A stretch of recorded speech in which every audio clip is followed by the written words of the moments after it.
Assalamualaikum warahmatullahi wabarakatuh.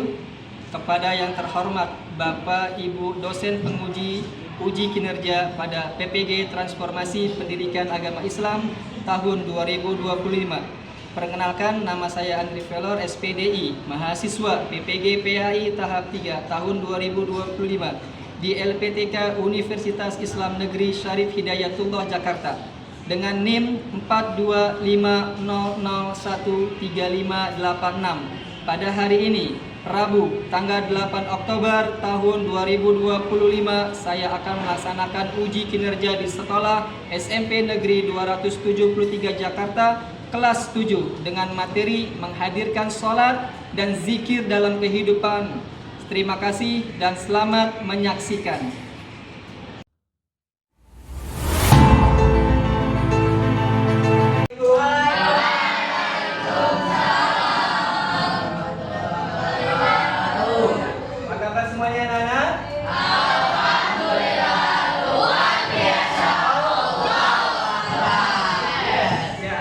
Alhamdulillah, hari ini kita bertemu kembali dalam keadaan sehat walafiat. Oke, anak-anak sekalian, sebelum kita memulai pembelajaran di pagi hari ini, alangkah baiknya kita diawali dengan pembacaan doa dulu ya, doa belajar. Mudah-mudahan kita diberikan kemudahan dan pemahaman pada Allah Subhanahu wa Ta'ala. Baik, untuk itu mari kelas untuk memimpin doanya.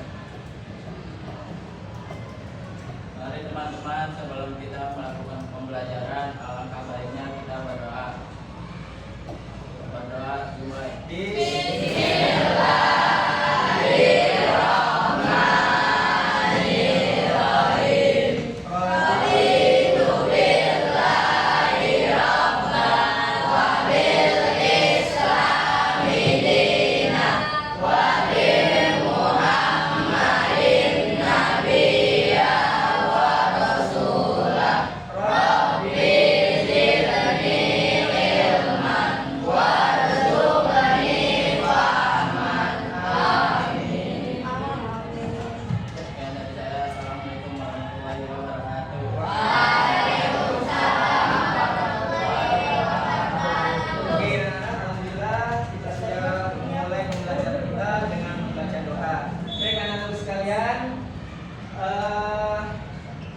Bapak akan mengabsen terlebih dahulu.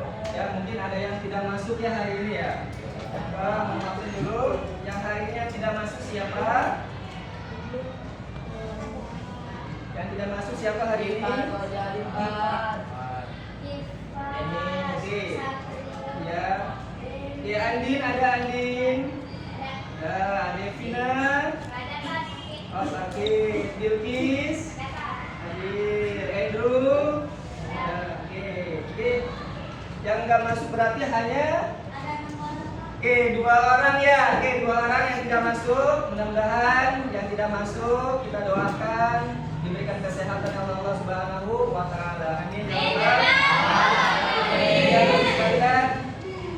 Bapak mempunyai motivasi untuk kalian ini ya, yaitu jika kalian merasakan lelahnya belajar, ya, maka kalian harus siap merasakan lelahnya kebodohan. Artinya kalau kamu malas belajar, siap-siap kamu akan menjadi orang bodoh. Artinya kita harus semangat di dalam belajar, harus semangat untuk menuntut ilmu agar masa depan kita cemerlang dan cita-cita kita akan tercapai. Itulah motivasi di pagi hari ini. Baik anak-anak sekalian, Bapak akan menyapa kalian. Ya, kalau Bapak bilang semangat pagi, jawabnya pagi luar biasa. Paham? Oke, semangat pagi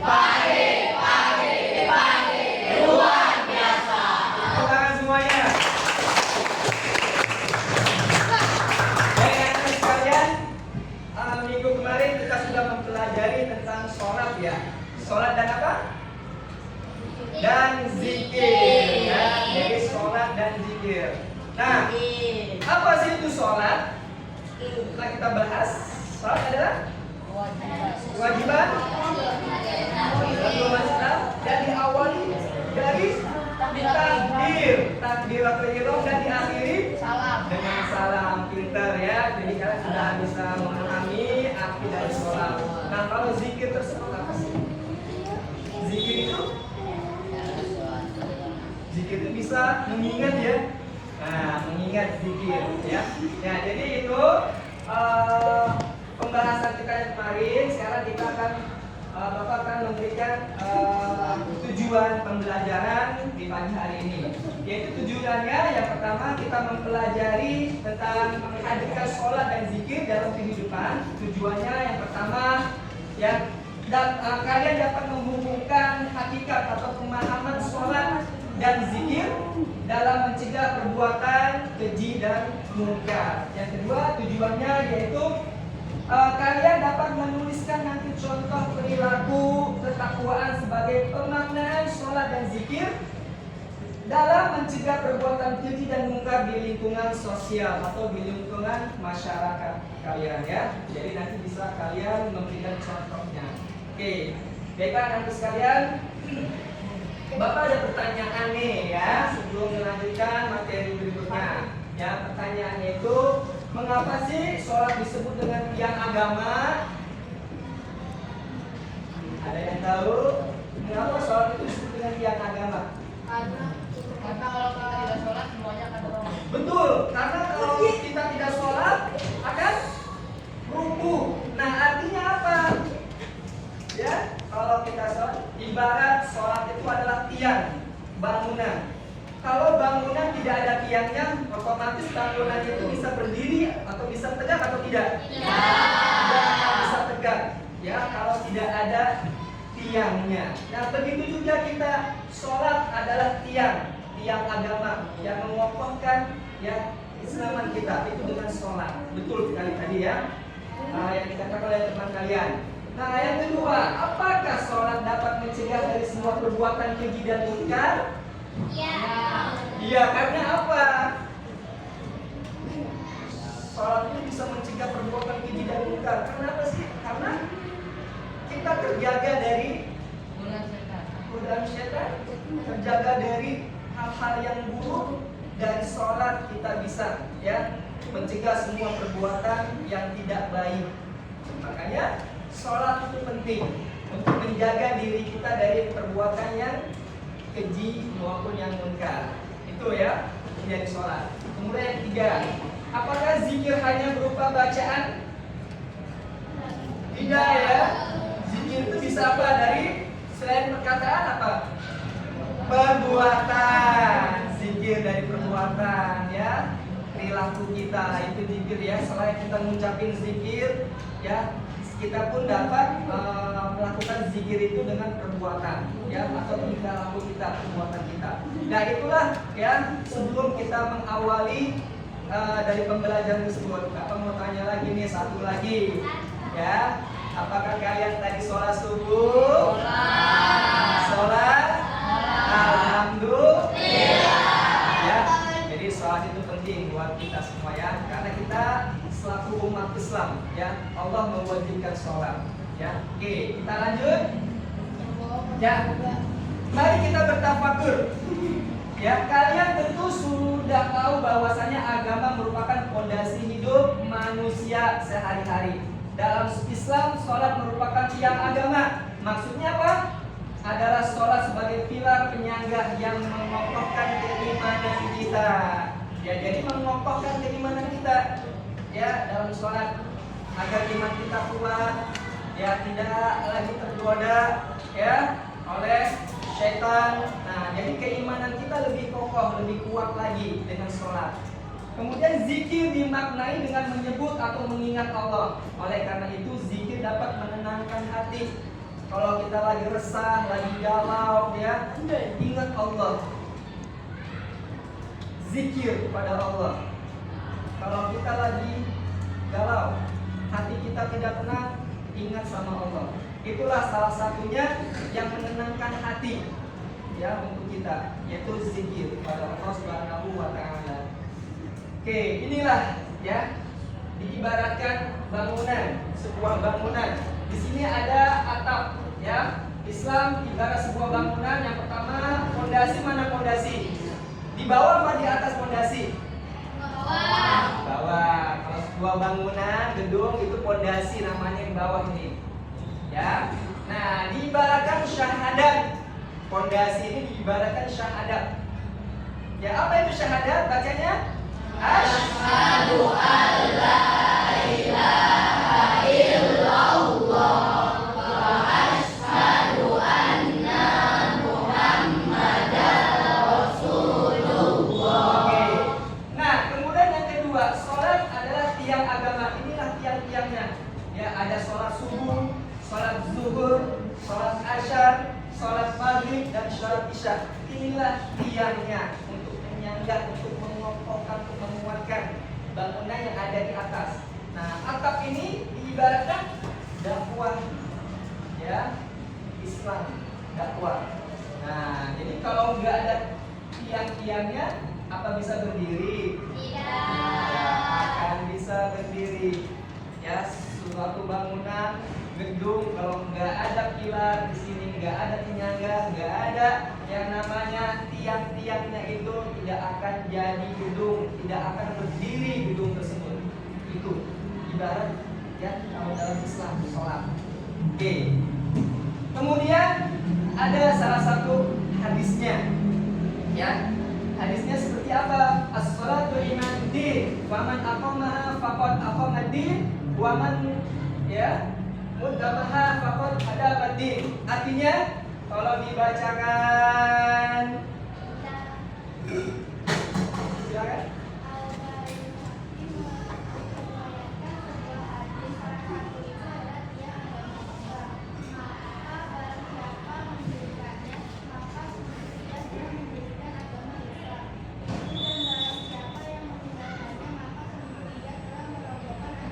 Nah, ini hadisnya tadi ya.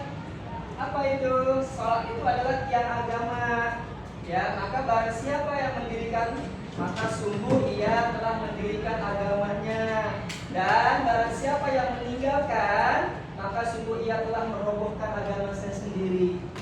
Ya, itu salah satunya salat yang mengokohkan ya keimanan kita dari salat. Ya, paham sampai sini? Kita lanjut. Nah, ini makna sholat. Jadi kamu harus tahu makna sholat itu apa. Jadi inilah makna sholat secara bahasa, yaitu berdoa atau cara berdoanya untuk meminta permohonan kepada Allah Subhanahu wa Ta'ala.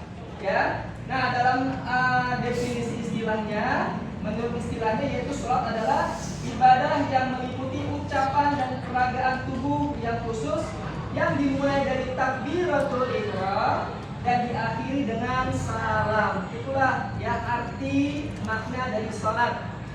Ya, jadi diawali dengan takbiratul ihram dan diakhiri dengan salam. Itu namanya salat. Ya, dengan kita gerakan salat. Ya, dan diakhiri dengan salam. Ya, jadi itu makna dari salat. Nah, salat dapat mencegah dari perbuatan keji dan munkar. Jika salat dilaksanakan dengan sempurna, ya, jika sholat dilaksanakan dengan sempurna, maka ya kita akan terhindar dari yang namanya perbuatan keji dan munkar. Ada yang bertanya, Pak, orang ini sering sholat, tapi perilakunya tidak baik. Kok perilakunya jahat, tapi dia sering sholat? Nah, tadi dikatakan sholatnya udah benar atau belum? Ya, kalau sholatnya benar dari awal, wudunya benar, tidak bercanda.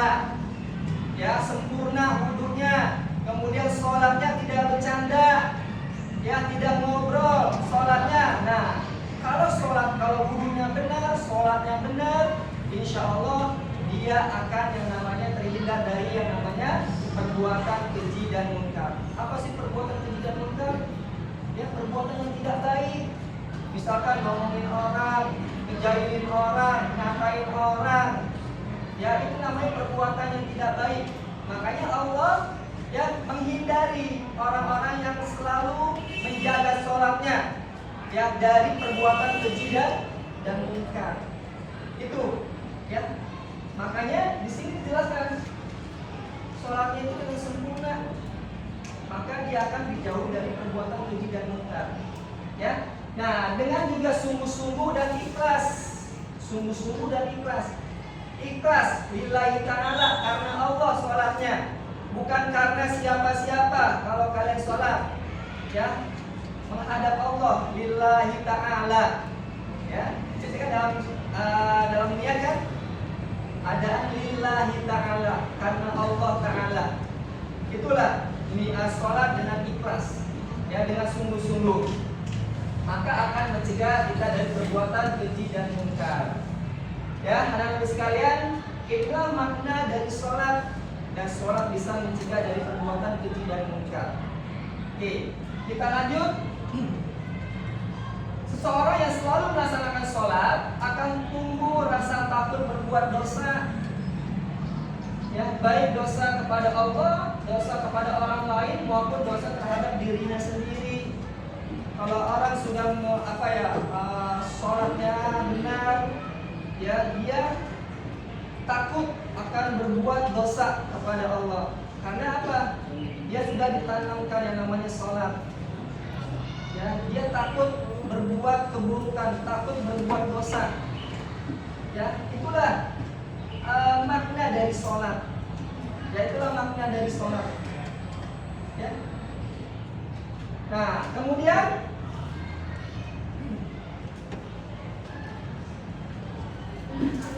dalam dalil diperintahkan ya pelaksanaan sholat itu dalam Quran surah Al-Ankabut ayat 45. Ya, a'udzubillahi minasyaitonirrajim. Bismillahirrahmanirrahim. Utlu ma uhiya ilaika minal kitabi wa aqimis shalah. Innas sholata tanha 'anil fahsya'i wal munkar. Wa la zikrullah ya wallahu ya'lamu ma tasna'un. Nah, apa artinya? Artinya yaitu, coba bacakan, siapa ya? Kamu baca.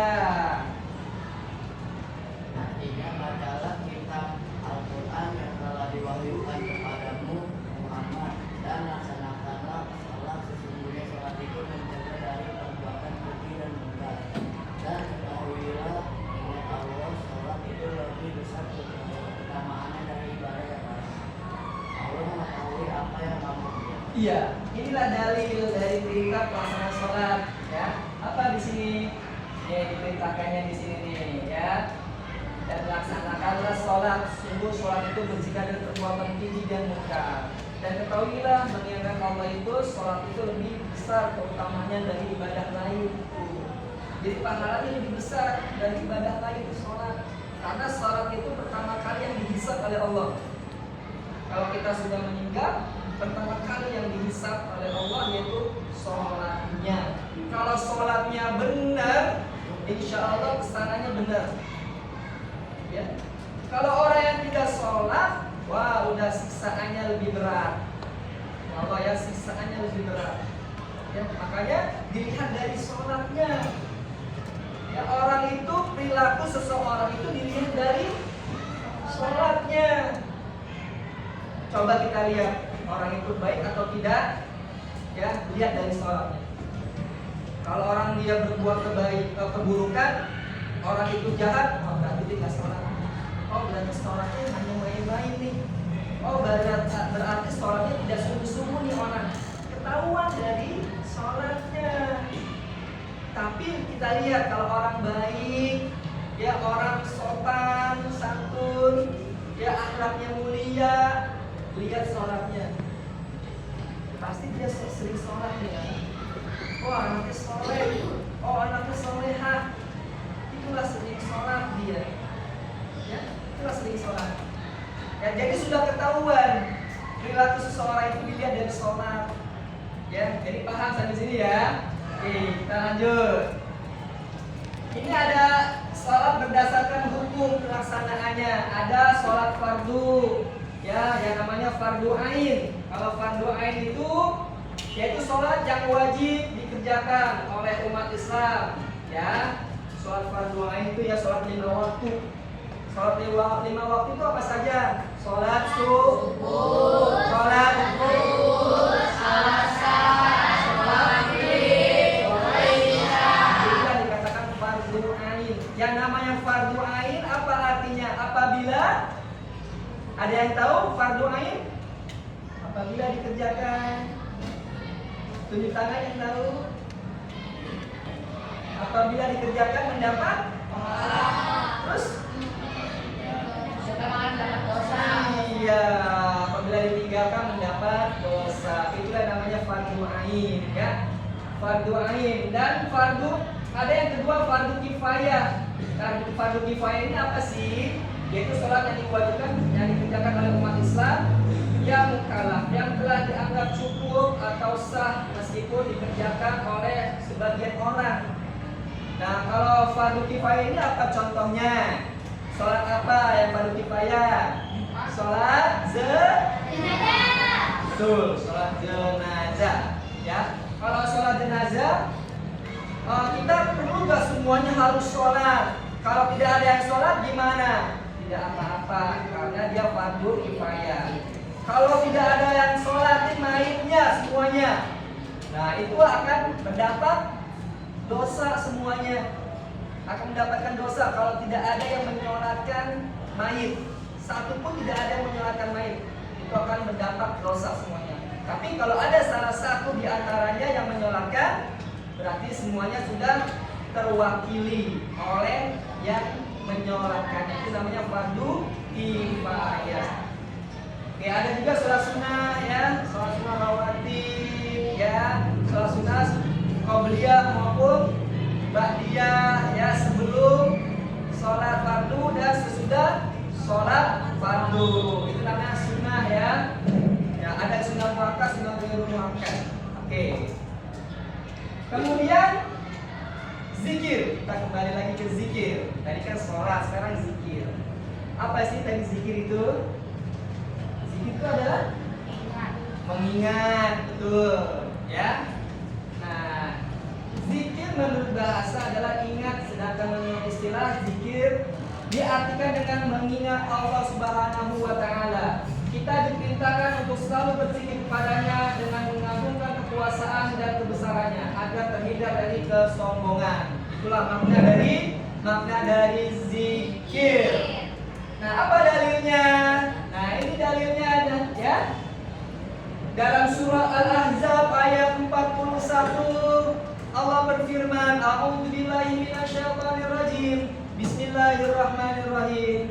Ya ayyuhalladzina amanu dzkurullaha dzikran katsiran. Apa artinya?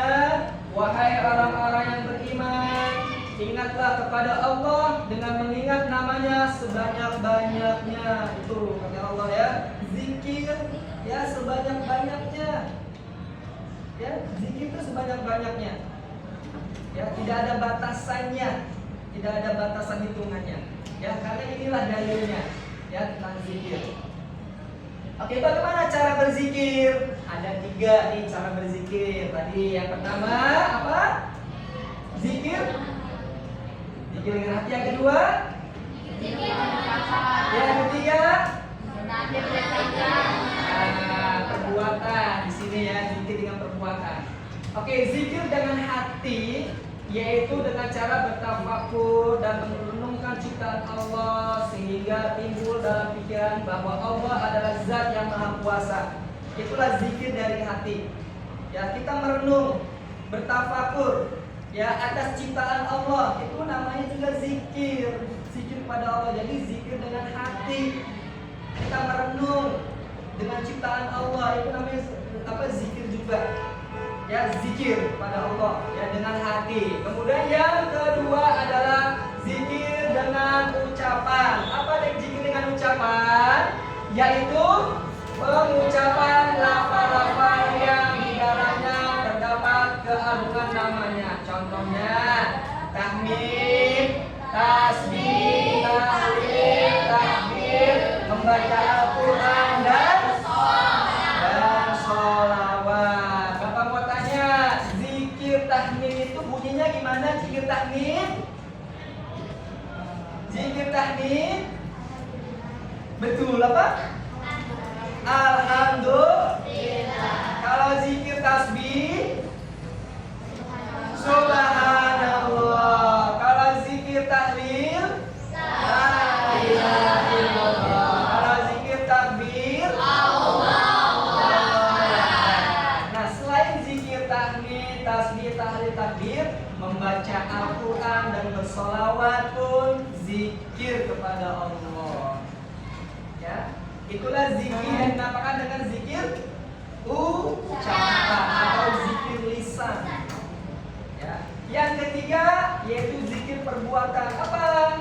Menaati perintahnya dan menjauhi larangannya merupakan zikir dengan perbuatan. Ya, zikir dengan perbuatan, kita melakukan kebaikan nih. Kita apa ya? Memindahkan paku atau jarum di pinggir jalan, di tengah jalan kita ambil, itu juga zikir perbuatan kita. Yang kita menolong orang lain, menolong teman kita, itu juga zikir. Jadi zikir perbuatan. Jadi menjalankan perintah Allah dan menjauhi larangan Allah. Itulah yang disebut dengan zikir perbuatan. Oke. Jadi hikmahnya apa sih hikmah di dalam pelaksanaan sholat dan zikir? Nah, hikmahnya yaitu pertama, ya, tertanamnya akidah tauhid dalam jiwa seseorang. Yang kedua, kedamaian, keamanan dan keselamatan dari Allah Subhanahu wa taala. Yang ketiga, memperkuat jiwa seseorang dalam hubungan dengan Allah Subhanahu wa taala. Selanjutnya, memperoleh ketenangan jiwa dan menjauhkan diri dari kelalaian.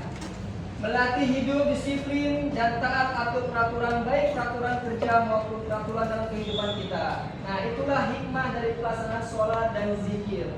Masih banyak lagi hikmahnya, ya, di dalam kita menjalankan sholat dan zikir. Ya, bisa menenangkan hati, bisa mencegah dari perbuatan yang tidak baik, ya. Kemudian kalau sholat itu banyak, ya, hikmahnya yang dapat kita rasakan, ya, yang dapat kita rasakan, ya, hikmah dari kita melaksanakan sholat dan zikir. Nah, apa mengamalkan sholat 5 waktu dan zikir secara istiqomah? Nih, ya, mengamalkan sholat 5 waktu sehari-harian. Ya, kalau kita sudah memahami dari sholat, ya, hikmahnya kita sudah memahami, sekarang kita menjalankan, ya, menjalankan sholat 5 waktu. Ya, kita menjalankan sholat 5 waktu dan zikirnya jangan lupa. Setelah sholat, ya, kita dianjurkan oleh Rasulullah, ya, disunnahkan untuk berzikir. Ya, setelah sholat itu harus berzikir kepada Allah. Ya, itulah, ya, mengamalkan sholat, ya, agar menyadari bahwa sholat dan zikir untuk mendekatkan diri kita kepada Allah. Benar. Kalau kamu mau mendekat diri kepada Allah, kemana larinya? Sholat. Kalau kamu mau bertemu sama Allah, dengan sholat. Ya, kalau kamu mau apa ya? Artinya curhat. Nah, mau curhat sama siapa? Sama Allah. Ya, minta sama Allah. Kalau kita lagi kesusahan, lagi kesulitan, kena musibah, ya, dekati Allah. Karena Allah lah yang mempunyai segalanya. Ya, Allah lah yang mempunyai segalanya. Kita minta sama Allah. Kita nangis sama Allah di situ, ya, merenung sama Allah. Di pertengah malam lebih bagus lagi kita, yang memohon berdoa sama Allah. Kita sholat di situ, ya. Makanya kita dekat kepada Allah. Ya, itulah Allah senang dengan orang-orang yang sholat, dengan orang-orang yang berdoa kepadaku, kata Allah. Beda hal kita kalau kita minta terus sama orang, sama teman kita, ya, apa yang dirasakan oleh teman kita? Minta mulu, ya. Nah, tapi kalau Allah senang kalau hambanya minta sama Allah, Allah itu senang. Teruslah kamu berdoa kepada aku, kata Allah. Teruslah berdoa kepada aku, maka aku akan kabulkan. Ya, kata Allah. Berdoalah kamu, maka aku akan kabulkan doa kamu. Itu. Ya, makanya dalam kehidupan sehari-hari kita jalankan yang namanya sholat 5 waktu. Dan sudah memahami semuanya, ya. Mudah-mudahan, ya, apa yang Bapak jelaskan materi menghadirkan sholat dan zikir dalam kehidupan dapat kita semua, ya, bukan kalian aja, dapat juga ya semua yang ada di sini dapat memahami semuanya dan dapat menjalankan dalam kehidupan sehari-hari. Ya, jadi sholat jangan dilupakan, sholat jangan ditinggalkan. Ya, karena sholat itu penting buat kita, buat kehidupan kita. Ya, karena pertama kali yang dihisab oleh Allah Subhanahu wa taala yaitu sholat. Kalau kita tidak sholat, artinya kita ya merobohkan agama kita sendiri. Ya, itu. Jadi kalau kita tidak sholat, kitanya yang akan merobohkan Islam sendiri. Padahal kita Islam, ya, tapi kita tidak sholat. Gimana ya orang Islam tidak sholat? Padahal sholat itu wajib hukumnya. Ya, wajib hukumnya. Kalau kita tidak sholat mendapatkan dosa dari Allah Subhanahu wa taala ya, dan dosanya sangat berat. Oke, mungkin cukup sekian ya yang dapat Bapak sampaikan. Ya, kurang lebihnya Bapak mohon maaf. Nanti ada tugas ya, tolong dikerjakan di halaman 45 ya. Bapak akhiri. Assalamualaikum warahmatullahi wabarakatuh.